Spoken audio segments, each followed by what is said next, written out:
Now there's a couple of different paths that we could take now that we've got kind of our data isolated. And one of the things that I can do here real fast is I can go ahead and just change out into no color and change this out. And we could create a visual representation by bringing in our buffer. And we could change up our buffer symbology so that we didn't have a solid fill anymore. We can turn it into a hatched fill, right? So it's really lightly through there. I don't know why it just backfired on me.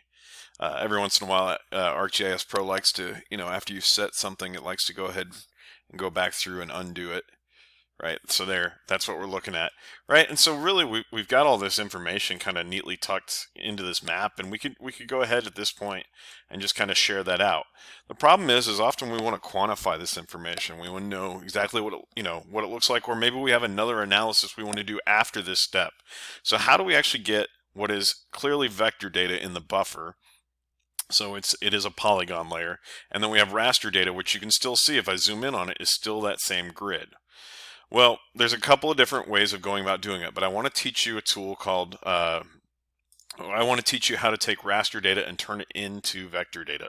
Now, this is never going to be perfect. You're going to see that when it draws this, it's going to draw this with these jagged edges on it, right? It is based on a grid. You can't improve that based on just processing the data, right? We would have to go and actually go, we could bring up an aerial photograph and we could try and go in and trace this out. Probably hundreds of hours of time invested per watershed to do something like that, though. So really what we want to do here is that I want to go ahead and show you a tool called Polygon to Raster.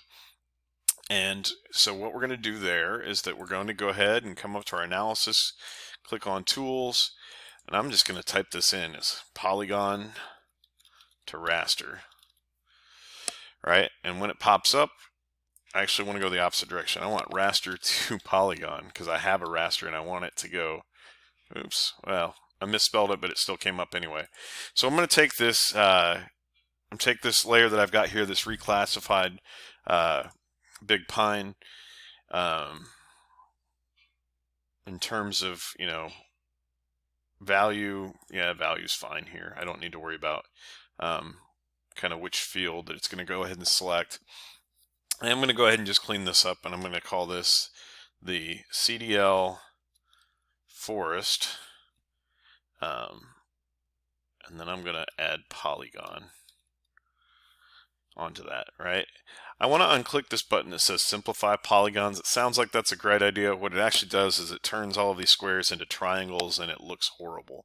It also downgrades the quality of data that we have. So make sure you unclick that and then hit run. It's going to take a couple minutes again. Like a lot of these processes, I think you're starting to figure this out with working with rasters, is that these are big data sets. It takes a lot of processing power, a lot of processing time to kind of pull this all together. I'm going to hit pause while that runs, and I will be back with you in a minute. All right, now kind of as promised, you're going to see that I now have a vector file showing those boundaries of that grid, right? And depending on where I click in this file, you can see I can go ahead and click, and you're going to see my grid code come up as 0 because that's not forested land, versus next to it, it's going to come up as a grid code of 1, right? What we really want to do is we want to go ahead and make sure we get a selection of that. We just want a polygon that has the information. We just want the polygon with the information that we're looking for, which is just forest type. Create a new selection. My new expression is going to be, instead of object ID, I'm going to use grid code is equal to 1. I'm going to go ahead and hit OK, let it run. It's going to go ahead and select all of those out. As we've done before, I'm going to go to my selection. I'm going to make a new layer from those selected features. It really likes pink as kind of the automated go-to color here. I'm going to go ahead and also turn off some of my other layers down below. And now what I've got is that I've got a polygon, I've got a vector-based polygon. And again, I'm going to go ahead and make it green because it helps me make sense of things, right? And then I'm actually drag it underneath my boundary there, right? So now you can see that I've got my water, I've got my buffer, and now I've got my polygon, or my vector-based polygon of all of the forest cover within the watershed. So how do we go ahead and make those two overlap, right? And so there are a couple of different ways that we can go about doing that. These are tools that are stored in our analysis toolbox. So this analysis toolbox tends to have all of the simple things, and we can go to overlay. There's a couple of different things that we could try to use here. I'm going to actually go ahead and try the intersect tool, and the intersect tool in theory should allow me to go ahead and take this. I want my CDL forest polygon selection. Gotta make sure I've got the right one. And then the other one I want is my BP Rivers NHD 100, it should be 1,000 foot buffer. It says 100 foot buffer on there.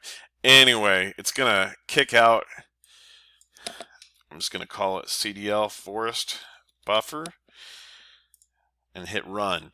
What this should do is the intersect should go through and actually find the overlap between those two polygons and give me a layer that just includes the overlap. So I'm going to let that run and I'll jump back in.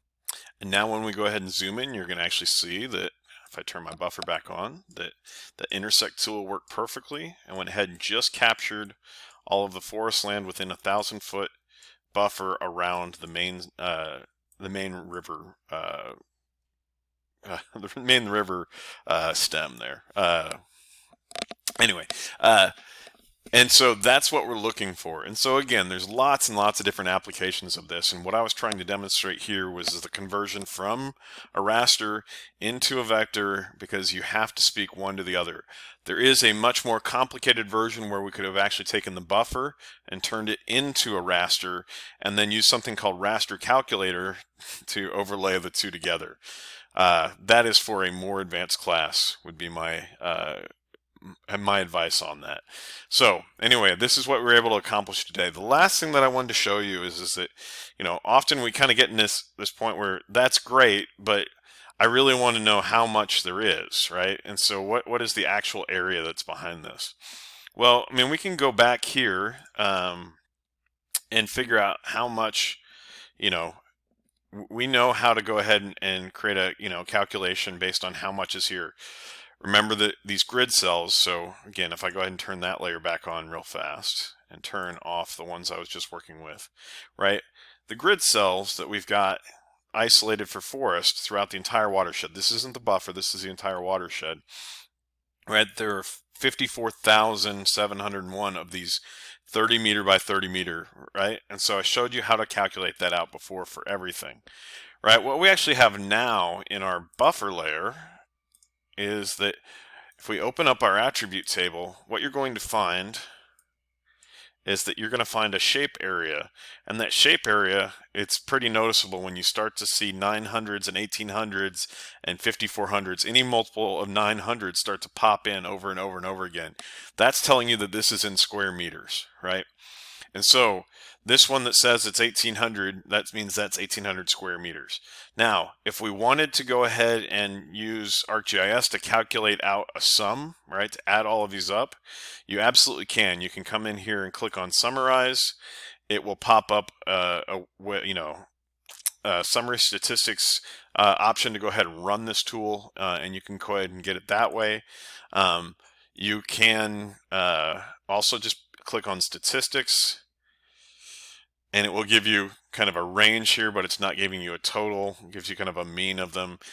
These aren't exceptionally useful applications, but one of the new things that I did just discover that I really like is that we can actually instead just come in here and hit Control A, which selects all of the polygons in this forest buffer layer, and then click Copy. And what copy is going to do for us is that it actually is going to allow us to go ahead and bring this up in Excel. And so I'm trying to go ahead and get my Excel up and running here. Right? So now that I've got it copied, I can come in and I can just come in and paste it, right? And this shape area that's sitting here, as long as I remember that's in square meters, it's relatively simple to go ahead and come down to the bottom and just use Excel like we normally would, right? This is how many square meters of forest buffer exist within this watershed, right? So how do we get square meters into, how do we get, let me copy this and paste it out as a value real fast.